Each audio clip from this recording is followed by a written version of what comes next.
Well, you know, my mailman, who is a hack, forgot to give me the news bulletin yesterday.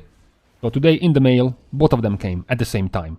Sorry if I said, after the raid composition and the raid popularity classes and the raid specs popularity video, we'll have had the Mythic Plus one. We have to delay that by 1 day because I forgot to account for Americans and their early weekly reset. So we have to look at what's going on in the third week of Shadowlands because unlike the second week, this is much more important. Raids are out, Conquest earning in PvP is out, and Mythic Plus at a capped key for item level rewards is out. So we have to look at that, as well as the Great Vault rewards are going to be enabled this week. So tomorrow, for real, we will get the Mythic Plus video, but for today we have to look at all these new things that are going to come into place in this week. And we have to start with an outsider. We have to start with a surprise. We have to start with PvP. Huh? What? What is it? P what? PvP. Yes. So people were a little bit weirded out because it turns out, looking at the vendor for your PvP items, that you needed the Force Through Conquest achievement to get weapons from the vendor, and that 5,000 conquest requirement would have taken you something like a few weeks to even get. So people were like, huh? Blizzard? So Ion, as it cost us, had to come out and say that it was a bug, it was not intended, you would not be required to get this achievement for the weapons. So that's good. Now, as far as the PvP loot, the rewards given by your rank, given by your title. So if you're unranked, if you're a casual in PvP, just like me, 200 item level is the reward. 200 item level is the equivalent of Mythic Plus 7 or normal raiding. If you are combatant, you will get 207 item level, which is the equivalent of a Mythic Plus 12 or the last two bosses of normal Castelnatria. If you're challenger, the reward is 213, which is the reward of Heroic Castelnatria, and the reward of no Mythic Plus key right now, because the Mythic Plus keys stop at 210. If you are rival, the item level reward for your PvP exploits is going to be 220, which is the equivalent of the last two bosses of Heroic Raiding. And if you are a duelist, if you are a PvP Chad, then your reward is going to be 226 item level, which is the reward of the plus 14 and plus 15 Mythic Plus cash weekly chest or Mythic Raid bosses. Now, as far as Conquest, there is a cap on how much Conquest can be earned during a season. The cap increases by 550 each week, which means that in week 1, the cap is 550, and then in week 2, the cap is going to be 1,100. And the cap is going to stack on itself, meaning that if you miss 1 week, you're going to have double the amount of Conquest you can fill the week after. So if you miss the first 500, then the next week you can cap 1,100 and farm what you missed the first week. So there is a catch-up mechanism for your Conquest earning. Now, off with PvP, we have to talk about Torghast a little bit. So, talking about Torghast. This week in Torghast, information for a price will be the quest offered by Bolvar for 50 Soul Ash, followed by next week's Torment Chamber Jaina, which, surprise, will get you to rescue Jaina for 200 Soul Ash. Now, this is beta information, which we still don't know if it's going to go on to live, because Blizzard doesn't really tell us anything, so this is what we should expect coming live, but we're not sure. Now, the real news about Torghast is that, of course, you are going from 610 Soul Ash per week to 970 Soul Ash per week, because the floors, the layers, are going from 3 to 6. This is the last week of capped Torghast. From next week onwards is going to be layer 8, so max layer for all the wings. I'm sure this is also an exciting week because this is going to be the last 2 wings of Torghast, which will give you your legendary recipe. So if you are one of the specs that have gotten their legendary stuck in these wings of Torghast, like my Brewmaster and Charred Passions for example, you can get them immediately by running either Cold Dart Interstitia or Scald of Soul. Now, what we have to talk about Torghast is the floors, 4, 5 and 6. So from floor 3 is where you started seeing the difficulty spike, right? Elites started popping up, not just rare elites, just normal elites thrown in random places, and then you started getting more annoying mobs, more dangerous, and of course, the buff.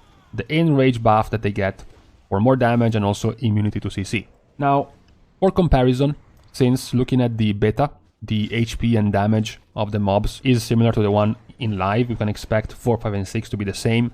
A 200 item level character in the beta, which is normal, Castonatria item level, which is the equivalent of clearing Mythic +7, +8 and +9, a character with that item level was getting smacked pretty heavily on layer 6. It needed some quite careful approach to mobs, to groups of mobs. It needed to use offensive cooldowns to be able to kill them fast enough to not take so much damage, or defensive cooldowns to survive the amount of damage it would take. And it's also when it starts to become more important to get powers that are going to help you with single target for the final boss, because the HP of those bosses and the damage of those bosses starts spiking up heavily, which means you have to favor essentially doing 6 floors of the layer trying to buff up your single target damage, as you have to do AoE, basically.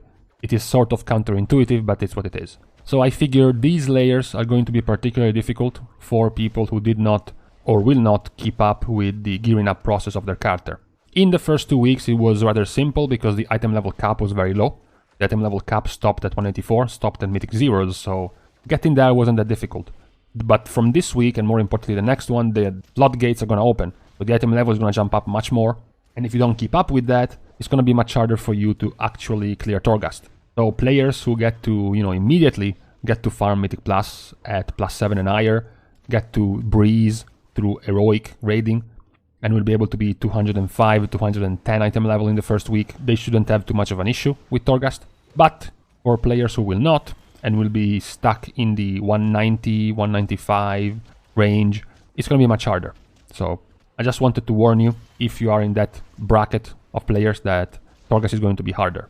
Now on to the actual change, which isn't a change, is an assumption we made because Blizzard didn't tell us anything. That assumption was, at which item level will Mythic Plus be capped in the first week?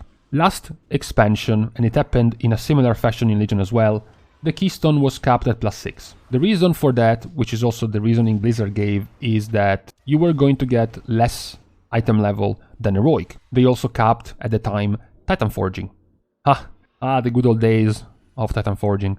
Because they didn't want, essentially, players to stock up in gear better than Heroic, so you could farm Mythic Plus before getting into Heroic and then be able to trade all the gear. Then again, it was still possible to get Mythic Plus gear that allowed you to trade gear in BFA, but it was harder. Blizzard tried to make it harder. So we just assumed this expansion that the cap would have been +6, because +6 drops 197. Normal, Castonatria, drops 200. This way, you can farm +6, but you cannot trade gear in the raid, because of course there is no Titan Forging in this expansion, thank God. But no, Blizzard, I guess, gave up. Blizzard said that the item level cap was going to be at +10 instead, not +6. +10 is 203 item level. So the loot table for the first week will look like this. You will be able to stop, essentially, at +10 to get your 203 item level, which is also tradable, higher item level than normal Castonatria. The first 8 bosses, the last 2, will have higher item level anyways. Now what's important about this, remember as usual, this is something that happened exactly the same in BFA. The plan for you should be to farm as much as you can in the +10 bracket range to get the item level, and then at the end of the week, once you have gotten all the gear, once you have gotten much stronger, you should try to push closer to +15, so that in the cache, in the reset at the end of the week, you will get a higher key ready to start doing +14s or +15s for the 226 item level in your weekly cache, or the 207 item level from bosses in the Mythic Plus run, or 210 if you're doing +15. So since we are talking about Mythic Plus, and since we are talking about item level, we have to make a detour to the Great Vault. So the Great Vault is going to be your weekly cache on steroids. The PvP cache and the Mythic Plus cache of BFA have been fused into one, together with the new addition of raid rewards from your cache. This is going to depend on the amount of content you do and the level of the content you're doing. You need 3 bosses from Castonatria to get your 1 loot option for raids, and then 7 and then 10. You need to clear 1 Mythic Plus key, or 4, or 10, and then you need to get honor points from 1250, 2500, and then 6250 to get your rewards. The difficulty of the content, which will determine the item level of these rewards, is going to be normal, heroic, and mythic, +2, +7, and +14, and then 1400, 1800, and 2200 to give you 200, 213, and 226 item level. Now, because the first week we have capped rewards, what's gonna happen is that even though Mythic Plus is capped at +10, you still can get in your cache a 226 item level if you complete at least a +14 key. Same for PvP. In PvP, item level upgrades via Conquest are going to be capped at 220 item level on the first week, which is Rival, and starting at week 2, the upgrades will be uncapped. Also, for those who reach Duelist or higher, they will receive 226 item level from the Great Vault.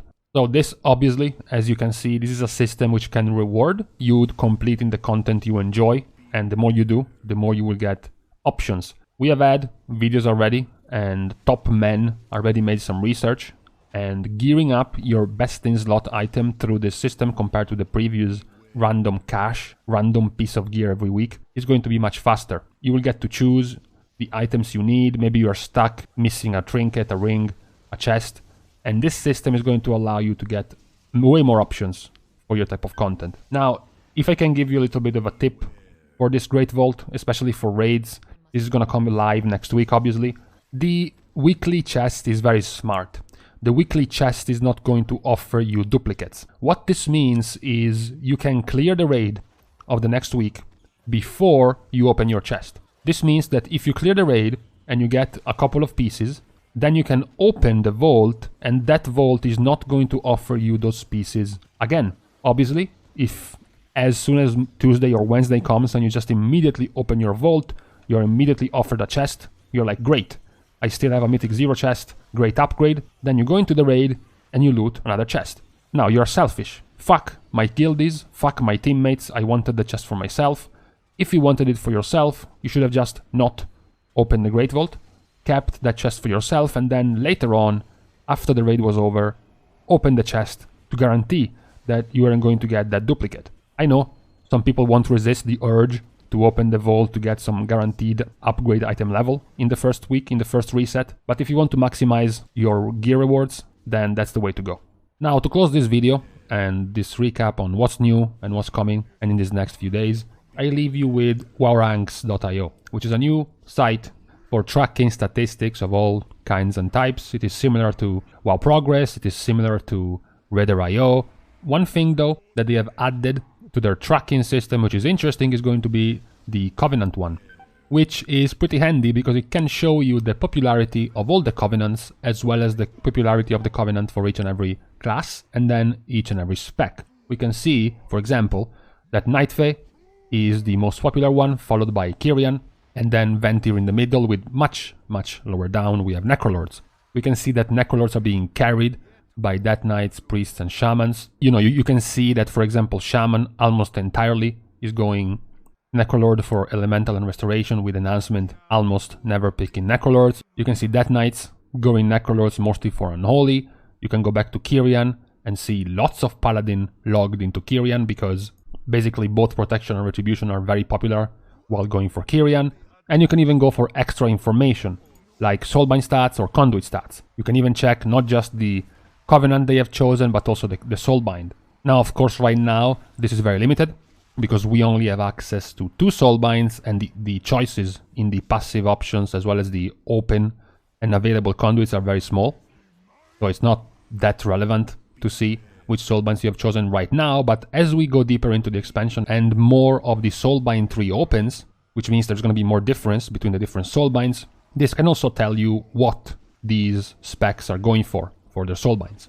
So I thought this was pretty helpful to give you a very quick answer if you ever wonder which spec is going for what Covenant and what Soulbind. So with these bunch of news, we are done.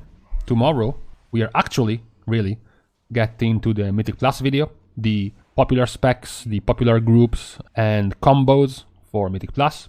Talking about this type of stats, tell me if you're one of these hipsters. Tell me if you're one of these Unholy Death Knight hipsters going for Nightfae, or one of these Fire Mage edgelords going for Kyrian, while I leave, and in the meantime, I have to go and change the battery of my bike.